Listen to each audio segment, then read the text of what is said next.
going forward here, it looks like, if you're trying to put your head on, there's kind of two ways to go about this. There's some of the hot vendors that kind of like all these tools over the last 30 years, I've kind of seen they want to become the system. Yep. Let's say Crowdstrike or something. So they're going to add all these other components in. And versus someone like yourself that's going to go the other way and say these tools are great. There's probably tools that aren't even invented yet that are going to come out that I'll need to throw in here quickly so I can always be agile. So I guess, how do you see the landscape looking in 3 years from now?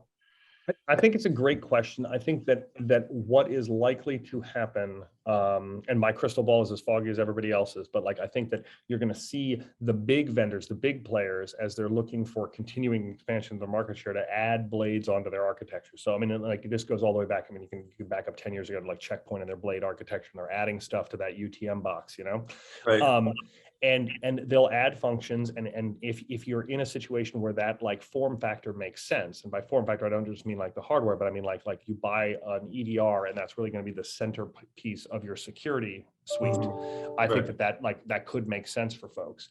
Mhm. I think the thing is that you're always going to end up with those, like, I don't want to say one-offs, but like, Crowdstrike, to use them as an example, isn't going to build everything, right? They're going to build a set of stuff on top of their EDR.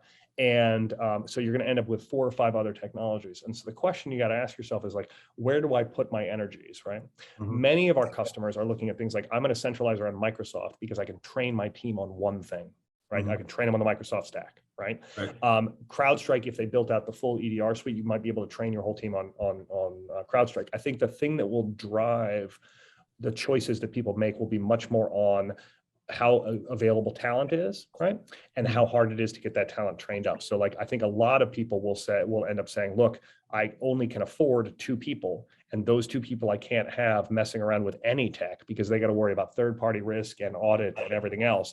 I'm outsourcing this problem, right? And I think as people get more and more comfortable, I think that's the direction you're going to see them going. And then vendors like Expel, I think, make a lot more sense. You're thinking about it like a system, because that's going to come across multiple different techs, right? So hopefully I answered your question. That makes sense. Yeah.